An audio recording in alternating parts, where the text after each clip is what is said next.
Boa noite, meu nome é Rony Júnior e vamos continuar nossas conversas sobre alfabetização. Vou trazer um trecho aqui do Evangelho de João, capítulo 3 do Novo Testamento da Bíblia Sagrada, que trata sobre Nicodemos.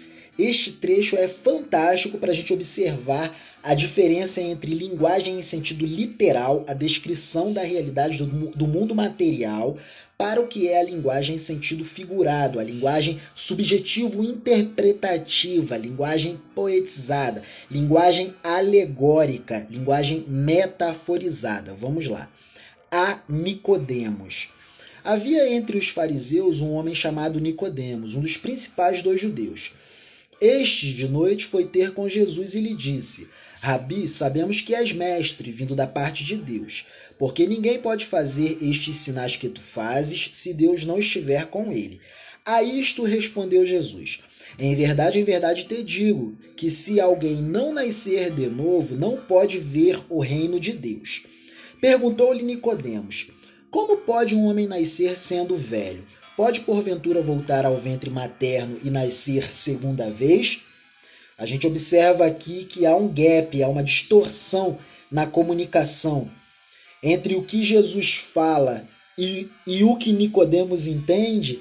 Entre esses dois elementos há um abismo profundo, porque Jesus está falando das coisas eternas, das coisas do mundo do espírito, do pensamento elevado. A linguagem alegórica é uma simbologia e Nicodemos está tão preso à realidade material do mundo das coisas que ele concebe em dúvida a possibilidade de, ora, um homem poderia voltar ao ventre materno e nascer outra vez? Olha só, isso daí é uma observação de quem está preso apenas a uma linguagem em sentido literal. Respondeu Jesus: em verdade te digo, que quem não nascer da água e do espírito não pode entrar no reino de Deus. O que é nascido da carne é carne, e o que é nascido do espírito é espírito. Não te admires de eu te dizer, importa-vos nascer de novo. O vento sopra onde quer, ouves a sua voz, mas não sabes de onde vem nem para onde vai. Assim é todo o que é nascido do espírito. O espírito não é determinado pela realidade material. O espírito é o imponderável. É o que Nicodemos não consegue acessar, não consegue compreender. Então lhe perguntou Nicodemos: Como pode suceder isto? Acudiu Jesus. Olha Jesus indo em socorro ao entendimento de Nicodemos. A fustigação. Tu és mestre em Israel e não compreendes estas coisas?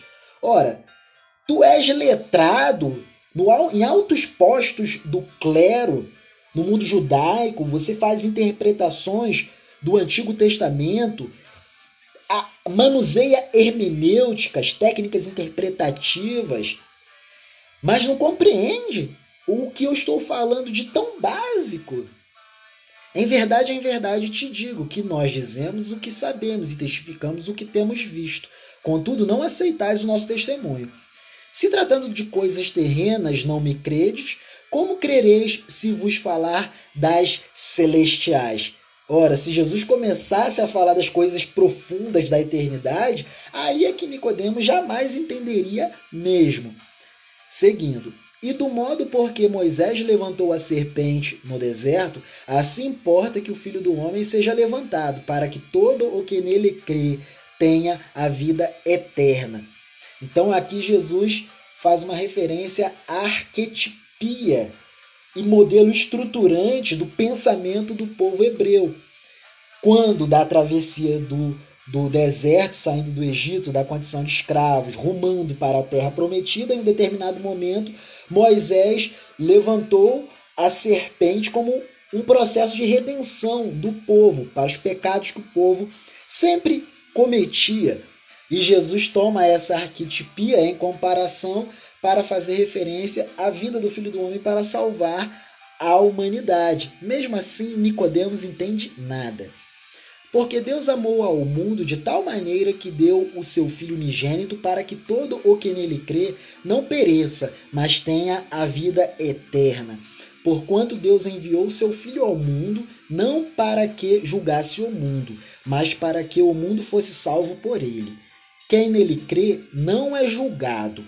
O que não crê já está julgado, porquanto não crê no nome do unigênito Filho de Deus. O julgamento é este: que a luz veio ao mundo e os homens amaram mais as trevas do que a luz, porque as suas obras eram más. Pois todo aquele que pratica o mal aborrece a luz e não se chega para a luz, a fim de não serem arguidas, verificadas, expostas as suas obras. Quem pratica a verdade aproxima-se da luz, a fim de que as suas obras sejam manifestas, sejam expostas, porque feitas em Deus. A gente observa sempre aqui, ó, trevas, luz, é sempre uma linguagem alegórica, arquetípica, significativa, mas atravessando representações. Este texto é muito legal porque nele a gente observa a diferença, bem nitidamente, a diferença entre linguagem em sentido literal para a linguagem em sentido alegórico, fantástico.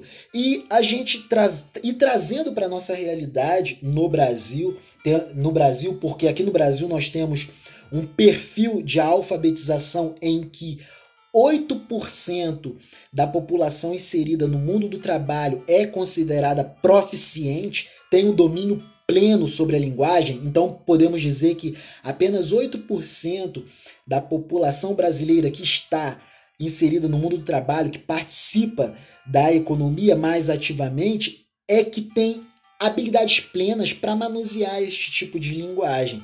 Precisamos evoluir, porque para lermos o texto sagrado é importante adquirirmos nível